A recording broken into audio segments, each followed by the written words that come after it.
សូមជូនរឿងនិទានព្រះអង្គម្ចាស់និងមេអំបៅពាក់កណ្ដាលអាធ្រាត្រ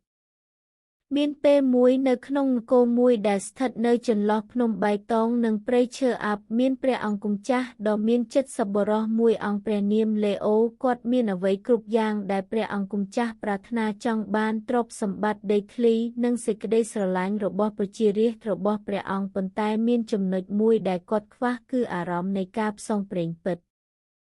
ល្ងាចរដូវស្លឹកឈើជ្រុះដ៏ស្រស់ត្រកាលនៅពេលដែលព្រះច័ន្ទរះឡើងខ្ពស់កណ្ដាលមេឃព្រះអង្គម្ចាស់លេអូអង្គុយក្នុងសួនច្បារសម្លឹងមើលផ្កាយទីធ្លាវាំងស្ងាត់ជ្រងមានសំឡេងតែមួយរំពេចនៃស្លឹកឈើក្នុងខ្យល់ត្រជាក់រំពេចនោះពន្លឺដ៏ស្រទន់មួយបានចាំងភ្នែកគាត់នៅគែមឆ្ងាយបំផុតនៃសួនច្បារក្បែរព្រៃដើមអុកបុរាណមានពន្លឺស្រទន់ភ្លឹបភ្លែតដូចផ្កាយដោយមានការចាប់អារម្មណ៍ព្រះអង្គម្ចាស់លេអូបានដើរតាមពន្លឺជើងរបស់គាត់ទន់ភ្លន់នៅលើស្មៅដែលគ្របដណ្ដប់ដោយទឹកសន្សើមពេលគាត់ចូលទៅជិតពន្លឺកាន់តែភ្លឺឡើងបង្ហាញពីសត្វដ៏គួរឲ្យភ្ញាក់ផ្អើលវាជាមេអំបៅប៉ុន្តែមិនមែនគ្រាន់តែជាមេអំបៅទេស្លាបរបស់វាបញ្ចេញពន្លឺដោយពណ៌នៃពាក់កណ្ដាលអាធ្រាត្រពណ៌ខៀវជ្រៅពណ៌ស្វាយនិងប្រាក់ហាក់ដូចជាវាបានចាប់យកភាពស្រស់ស្អាតនៃពេលរាត្រីមេអំបៅហើរដូចជាការរាំដ៏ស្រទន់គួរឲ្យទាក់ទាញស្លាបរបស់វាចាប់ពន្លឺព្រះច័ន្ទតាមរបៀបដែលហាក់ដូចជាវេទមន្តជម្រាបសួរព្រះអង្គម្ចាស់លេអូសំឡេងស្រទន់ខ្សឹបចេញពីមេអំបៅព្រះអង្គម្ចាស់បានដើរថយក្រោយដោយភ្ញាក់ផ្អើលគាត់មិនដែលឮសត្វល្អិតនិយាយពីមុនមកទេមេអំបៅបានបន្តថាខ្ញុំដឹងថាអ្នកមានសំណួរហើយខ្ញុំនៅទីនេះដើម្បីឆ្លើយពួកវាក៏ខ្ញុំឈ្មោះអេឡារ៉ាហើយខ្ញុំមកពីអាណាចក្រដែលផ្កាយនឹងមេឃពេលយប់កើតព្រះអង្គម្ចាស់លេអូដែលតែងតែចង់ដឹងចង់ឃើញបានលុតជង្គង់ចុះដើម្បីមើលទៅកាន់តែជិតហេតុអ្វីបានជាអ្នកនៅទីនេះអេឡារ៉ាតើអ្នកស្វែងរកអ្វីនៅក្នុងនគររបស់ខ្ញុំអេឡារ៉ាហាស្លាប់របស់នាងហើយពន្លឺព្រះច័ន្ទបានរំជុំវិញពួកគេទាំងពីរខ្ញុំស្វែងរកជំនួយរបស់អ្នកព្រះអង្គម្ចាស់ដ៏ក្លាហានអស់រយៈពេលជាច្រើនឆ្នាំខ្ញុំបាននាំយកសារពីមុនឃ្វីនប៉ុន្តែខ្ញុំបានវង្វេងផ្លូវរបស់ខ្ញុំផ្លូវដែលធ្លាប់ច្បាស់ត្រូវបានលាក់បាំងពីខ្ញុំដោយបណ្ដាសាដ៏ខ្មៅងឹតមានតែព្រះអង្គម្ចាស់ដែលមានបេះដូងបរិសុទ្ធទេដែលអាចជួយខ្ញុំរកផ្លូវត្រឡប់ទៅផ្ទះវិញព្រះអង្គម្ចាស់លេអូទោះបីជាមិនប្រកាសអំពីមន្តអាគមនោះក៏ដោយក៏មានអារម្មណ៍ញ័រនៅក្នុងទ្រូងរបស់គាត់ដឹងថានេះជាដំណើរផ្សងព្រេងដែលគាត់ប្រាថ្នាចង់បានព្រះអង្គម្ចាស់បានប្រកាសថាពួកខ្ញុំនឹងជួយអ្នកប្រាប់ខ្ញុំពីអ្វីដែលខ្ញុំត្រូវធ្វើ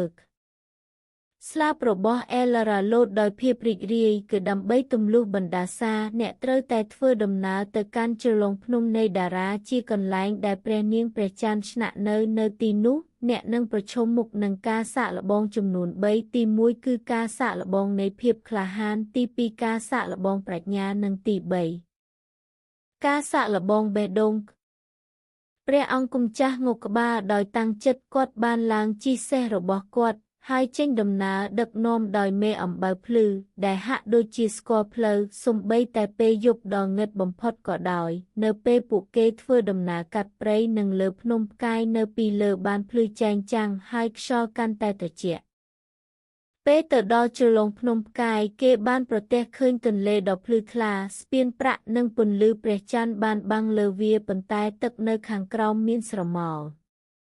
អេឡារ៉ាបាននិយាយថាការសាកល្បងដំបូងគឺភាពក្លាហានឆ្លងកាត់ស្ពាននេះហើយកុំខ្លាចស្រមោលខាងក្រោមប្រសិនបើអ្នកខ្លាចបណ្ដាសានឹងកាន់តែខ្លាំង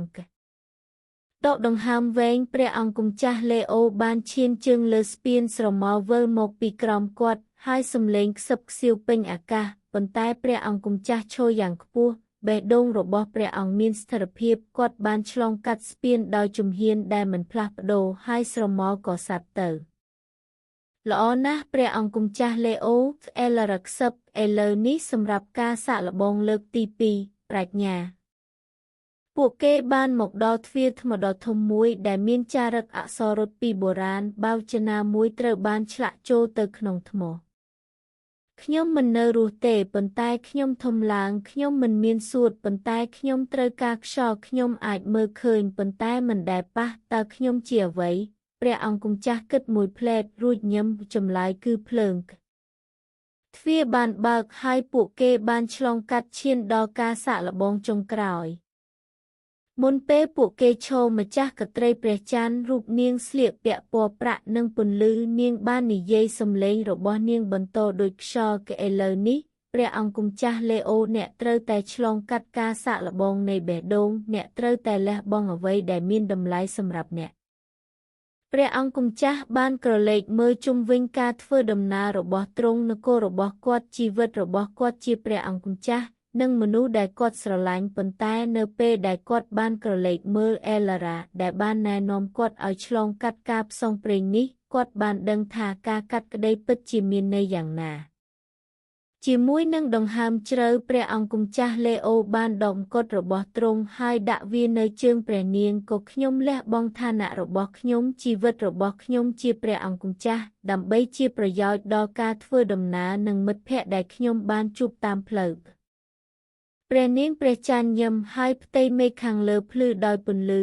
អ្នកបានឆ្លងកាត់ការសាកល្បងទាំង3ព្រះអង្គម្ចាស់លេអូចិត្តរបស់អ្នកគឺបរិសុទ្ធហើយភាពក្លាហាននិងប្រាជ្ញារបស់អ្នកនឹងដឹកនាំអ្នកក្នុងគ្រប់រឿងទាំងអស់បណ្ដាសាត្រូវបានរលាយហើយ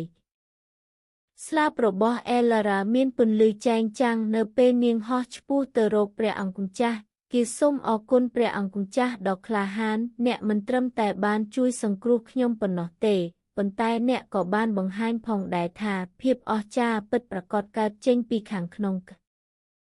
នៅពេលពួកគេត្រឡប់មកគោវិញផ្កាយខាងលើបានភ្លឺជាងពេលណាទាំងអស់ហើយព្រះអង្គម្ចាស់លេអូបានដឹងថាខណៈពេលដែលដំណើរផ្សងព្រេងរបស់ទ្រង់បានដល់ទីបញ្ចប់វាទើបតែចាប់ផ្ដើមចាប់ពីយប់នោះទៅគាត់បានគ្រប់គ្រងដោយបេះដូងពោពេញដោយប្រាជ្ញានិងចិត្តល្អដោយដឹងថាការផ្សងព្រេងពិតស្ថិតនៅក្នុងភាពក្លាហានក្នុងការប្រឈមមុខនឹងអ្នកមិនស្គាល់ហើយនៅក្នុងសួនច្បាររាជវាំងជារៀងរាល់ល្ងាចមេអំបៅពាក់កណ្ដាលអាធ្រាត្រនឹងលេចឡើងដែលជាការរំលឹកពីការផ្សងព្រេងដែលបានផ្លាស់ប្ដូរជីវិតរបស់គាត់ជារៀងរហូត